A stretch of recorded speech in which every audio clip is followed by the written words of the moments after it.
بھلے ڈری ہوئی ہے، دھبکی ہوئی ہے، سہمی ہوئی ہے، خوف میں مبتلا ہے۔ تو اگر عمران خان کو لا کر کھڑا کر دیا جائے تو پاکستان بچ سکتا ہے، لیکن ہم جانتے ہیں کہ پاکستان کے اندر کوئی باعزت، کوئی قوم پرست، کوئی غیرت مند لیڈر انٹرنیشنل اسٹیبلشمنٹ کو قبول اور منظور نہیں، کیونکہ عمران خان کے بارے میں اس کے دشمن بھی یہ ضرور کہیں گے کہ اسے ڈکٹیٹ نہیں کیا جا سکتا، ڈکٹیشن لینے کے لیے وہ تیار نہیں ہے اور نہ کبھی ہو سکتا۔ اس لیے مسلسل آپ سے میں کہتا چلا رہا ہوں کہ عمران خان کو کوئی انہوں نے نہیں نکالا، یہ انٹرنیشنل اسٹیبلشمنٹ کے دباؤ کے تحت عمران خان کو نکالا ہے۔ آپ کو بتا چکا ہوں کہ ان کا خیال یہ تھا کہ ہم تو عمران خان سے کہیں گے جنرل باجوہ کہ جی اسرائیل کو تسلیم کر لینا چاہیے، اور جب اسے کہا کہ اسرائیل کو تسلیم تو اس کے ماتھے پہ شکنیں ابھر آئی، اس نے کہا یہ کیسی باتیں کرتے آپ، تو وہ جا کر شکایت لگا دی، لہٰذا پھر سارے یہ لگڑ بگڑ اس کے پیچھے لگا دیے گئے اور اسے اقتدار سے فارغ کر دیا گیا۔ اور اس نے درست کہا تھا کہ اگر آپ مجھے اس طرح اقتدار سے نکالو گے تو میں آپ کے لیے زیادہ خطرناک بن جاؤں گا۔ اب کیا ہے، اس وقت جیل میں بیٹھ کر پاکستان کی پوری سیاست پر وہ راج کر رہا ہے، اور عمران خان کے علاوہ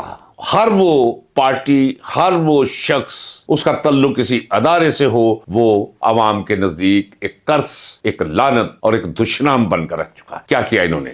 ذرا غور کرنا چاہیے ناظرین اکرام کہ جب اللہ عزت دینے پر کسی کو آتا ہے تو کوئی اس کی عزت اس تک پہنچنے کی راہ میں حائل نہیں ہو سکتا۔ کیا کیا نہیں کیا انہوں نے عمران خان کے ساتھ، ظلم، زیادتی، وہ تو چھوڑے، کیسے غلیظ اور گندے مقدمات قائم کیے گئے اس پر، کیا کچھ نہیں کہا گیا اسے، لیکن اس کے باوجود آج پوزیشن کیا ہے، وہ بیانیہ جو انہوں نے طے کیا تھا ناظرین اکرام، جب میں آپ سے کہوں عمر کے اس حصے میں اور اتنے طویل تجربے کی روشنی میں، تو میں اس کا ذمہ دار ہوں۔ یہ لندن پلان 1 میں طے پایا تھا، پھر لندن پلان 2 میں اس پر باقاعدہ طور پہ اتفاق عمل میں آیا تھا۔ وہ کیا کہ نواز شریف نے کہا جی ہمیں اس نے لوگوں کی نظروں میں چور بنا دیا ہے، اس پر اسے ثابت کرنا ہے کہ یہ چور ہے۔ انہوں نے کہا جی بالکل ہم کر دیں گے۔ تو کیا کیا، وہ مقدمات جن کا قانون کے دائرے کے اندر کوئی مقام ہی نہیں، ان مقدمات کے حوالے سے عمران خان کو بدنام کرنے کی کوشش کی گئی، ثابت کرنے کی کوشش کی گئی اگر ہم چور ہیں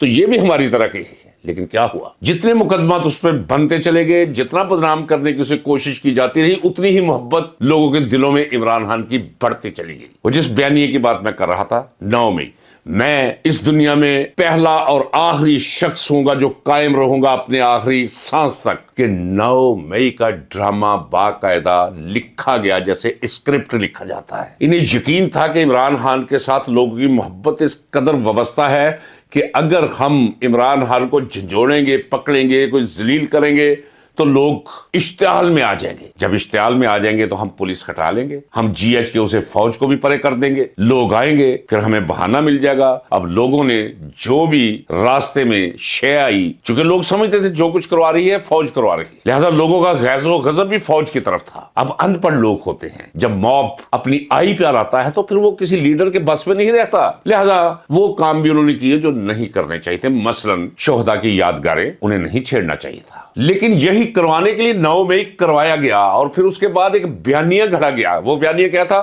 یہ پاکستان کے خلاف ہے، یہ غدار ہے، یہ دہشت گرد ہے، یہ باغی ہے۔ اور آپ ذرا اندازہ کیجئے 9 مئی سے لے کر 8 فروری تک یہ بیانیہ چلایا گیا۔ 8 فروری 2024 کے انتخابات میں کیا ہوا؟ وہ بیانیہ الٹا ان کے منہ پہ مار دیا گیا۔ اتنے ووٹ کبھی کسی پارٹی کو پاکستان کی تاریخ میں نہیں ملے جتنے ووٹ لوگوں نے عمران خان کو دیے۔ پٹ گیا ان کا بیانیہ۔ اس کے بعد کیا ہے؟ ہر مہینے ڈیڑھ کے بعد DGISPR، اور میں تو پہلے بھی کہہ چکا ہوں آصم منیر صاحب، خدا کے لیے اگر کوئی بندہ لے آئے، اول تو ضرورت کوئی نہیں ہے یہ جلسے کروانے کی، یہ پریس کانفرنسز کروانے کی، اور فوج کو عوام کی نظر میں مزید بدنام کرنے کی۔ اور لیفٹیننٹ جنرل احمد شریف صاحب تشریف لے آتے ہیں، وہ آ کر پھر بیانیہ، جناب یہ دیکھیں جی، یہ فوٹیج دیکھیں، یہ دیکھیں، لوگ وہ بیانیہ پکڑ کر سیدھا منہ پہ مارتے ہیں واپس ان کے۔ بیانیہ نہیں بن پا رہا، بیانیہ ایک ہی چل رہا ہے جو عمران خان کا بیانیہ ہے۔ سمجھنا ہوگا، اپنی شکست تسلیم کرنی ہوگی، اسی شکست میں پاکستان کی بھی خیر ہے اور ان کی اپنی بھی خیر ہے۔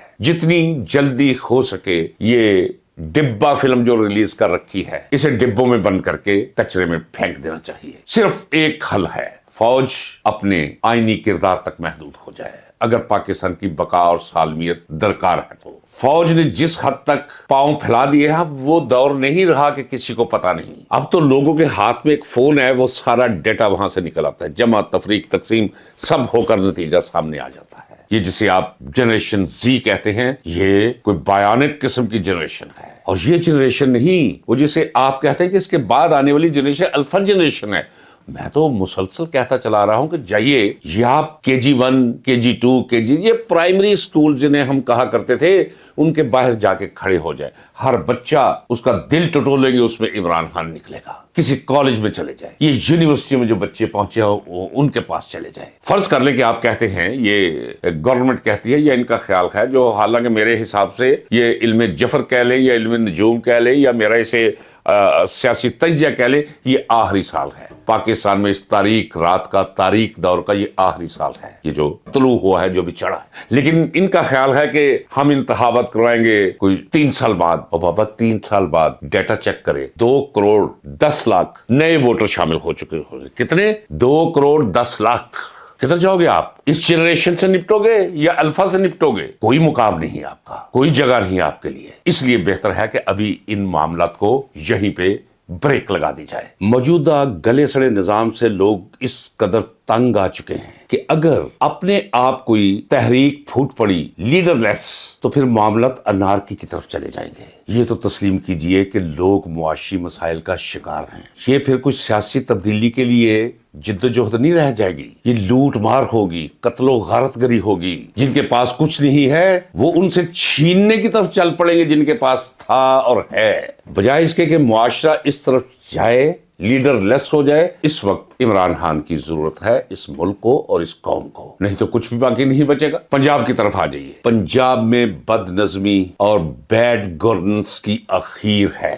ان کا المیہ کیا ہے؟ یہ شریف خاندان کا. یہ آپ دیکھ رہے ہیں, یہ چالان ہو رہے ہیں. یہ جی آپ طوطا رکھ رہے ہیں تو اس پہ ٹیکس لگے گا, آپ نے ہیلمٹ نہیں پہنا تو اتنے کا چالان, آپ نے بیلٹ نہیں باندھی تو اتنے. ان کا مطلب یہ نہیں ہے کہ یہ کوئی ڈرائیونگ سسٹم یا ٹریفک کے سسٹم کو مہذب بنانا چاہتے ہیں. نہیں, میں دیانتداری سے کہتا ہوں کہ میں نے وہ کسی کو کہا فون پہ, میں نے کہا بھائی بات سنو, کیا ہو گیا, چھوڑو جانے دو, یہ کچھ اسکینڈینیوین کنٹری میں آپ نوکری کر رہے ہو کہ بھئی ایک بچہ گیا ہے. اور اس نے کہا سر ہم کیا کریں, ہمیں باقاعدہ طور پر ایک ٹارگٹ دیا گیا ہے کہ اتنے چلان ہم نے اس مد میں کرنے ہیں, اتنے چلان اس مد میں کرنے ہیں, اور ساتھ وہ انہیں ماں بہن کی گالیاں دے رہا تھا. وہ کیا کرے, نوکر ہے بیچارہ. اربوں روپے اکٹھے ہوتے ہیں اور یہ سارے کے سارے سواب دیدی فنڈ میں جاتے ہیں. یہ سواب دیدی فنڈ کہاں لگتا ہے؟ یہ سواب دیدی فنڈ لگتا ہے, یہ اپنے بوتھے اخبارات میں دیکھتے ہیں آپ کہ روزانہ اشتہارات. ایک تو یہ کہ اخبارات کوئی پڑھتا نہیں ہے, دوسرا یہ کہ ان کے چینلز کوئی دیکھتا نہیں ہے, اس لیے انہیں ایڈز نہیں ملتی. یہ کہاں سے چلیں گے؟ یہ اس پیسے سے چل رہے ہیں. یہ سارے کے سارے ٹی وی چینل, تمام اخبارات کے عملے جو ہیں وہ آپ یہ سمجھ لیں گے پنجاب گورنمنٹ نے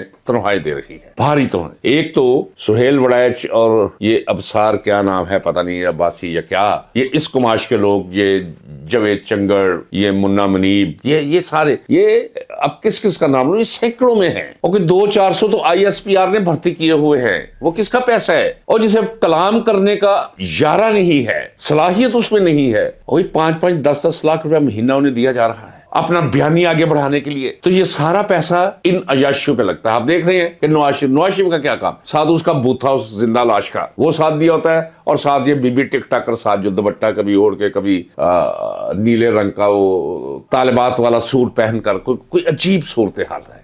ہر طرف گلیاں, محلے, مارکیٹیں اجاڑی جا رہی ہیں, لوگوں کے کاروبار تباہ کیے جا رہے ہیں. وہ لوگ جو 100 سال سے دکانوں میں بیٹھے ہوئے تھے اور ان کے رزق کا دار و مدار ہی وہ دکان تھی, ان کے سامنے وہ دکانیں جو ہے گرائی جا رہی ہیں. جگہ جگہ پہ ریڑیاں الٹائی جا رہی ہیں. ایک شخص جو اپنے بچوں کو پالنے کے لیے اخروٹ اور مونگ پھلی اور کاجو رکھ کے, میں نے دیکھا ہے, الٹا کے رکھ دیا اور رو رہا ہے, پیٹ رہا ہے. تو یہ ہے عالم گورننس کا. اور لاہور کے اندر کیا ہے؟ یہ آپ کے ٹیکسز کا پیسہ اور یہ قرض لے رہے ہیں. پنجاب گورنمنٹ نے کتنا قرض لیا ہے؟ آپ کے کان سرخ ہو جائیں گے, آپ کی سماعت شل ہو جائے گی. 1 سال کے اندر وہ سارا کہاں لگا ہے؟ یہ سڑکیں صاف ہو رہی ہیں جی, یہاں پھول لگ رہے ہیں جی, یہاں لائٹیں لگ رہی ہیں. وہ کیوں؟ وہ اس لیے کہ ان کا خیال یہ ہے کہ اپنے خاندان کی خاندانی نشستیں جو اب کوئی نہیں رہی, تاکہ لوگ آنے جانے والے دیکھیں کہ جناب یہ سڑکیں صاف کروا رہے ہیں, ہر طرف جو ہے وہ جروب کش وہ جھاڑو پکڑ کے لگے ہوئے ہیں وہ صرف اس لیے تاکہ اپنے ووٹرز کو واپس لایا جا سکے. میں پہلے بھی کہہ چکا ہوں کہ اگر نواز شریف، شہباز شریف، حمزہ اور ان کے خاندان کے تمام مرد و خواتین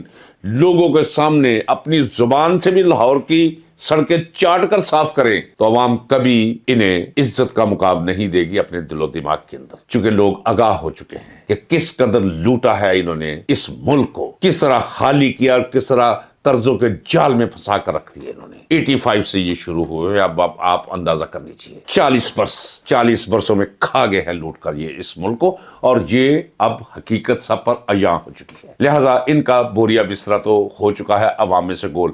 اسی لیے تو میں آپ سے کہتا چلا رہا تھا کہ اب کور کمانڈرز کی میٹنگ میں یہ سوال اٹھا کہ ہم کھڑے کہاں ہیں. جواب یہ آیا کہ لوگ ہم سے بہت دور ہو چکے ہیں، لوگ ہم پر تنقید کر رہے ہیں. سوال ہوا کہ یہ تنقید فوج پہ کیوں کی جا رہی ہے. اس کا ایک جواب یہ بھی آیا جس سے میں آدھا متفق ہوں اور آدھا نہیں متفق ہوں. جواب یہ آیا کہ چونکہ ان کی نالائکی اور ان کے ساتھ وابستہ عوام کی نفرت زرداری اور شریف خاندانوں، ان کے اخباریوں اور پٹواریوں کے ساتھ، ان کے کرتوتوں کے ساتھ، ان کی نالائکیوں کی وجہ سے وہ جتنے منفی پہلو ہیں وہ سارے کے سارے جی ایچ کیو کی دیواروں کی طرف منہ کرتے ہیں. ان کے کیے دھرے کا بھگتان کرنا پڑ رہا ہے فوج کو عدم مقبولیت کی شکل میں. حل ایک ہی ہے کہ اپنی ترجیحات بدل لینی چاہیے. ترجیحات کنہیں بدلنی چاہیے؟ وہ جن کے پاس اس ملک کی اچھائی اور برائی کا اختیار ہے. اور وہ کون؟ وہ ہے موجودہ فوجی قیادت. اگرچہ بہت سا وقت گزر چکا ہے لیکن میرا خیال ہے کہ ابھی وقت ہے سنبھل جایا جائے اس پاکستان کے لیے، 25 کروڑ عوام کے لیے، ہماری آئندہ نسلوں کے لیے، اور خود اپنے ادارے کے لیے، ادارے کی بہتری کے لیے ختم کر دینا چاہیے. جہاں 8 فروری پیا جام شٹر ڈاؤن، اگر کوئی یہ سمجھتا ہے کہ پیا جام اور شٹر ڈاؤن نہیں ہوگا، ہاں ہو سکتا ہے جزوی ہو لیکن آغاز ہوگا. اگر کوئی یہ کہے کہ ہم دبا لیں گے، اب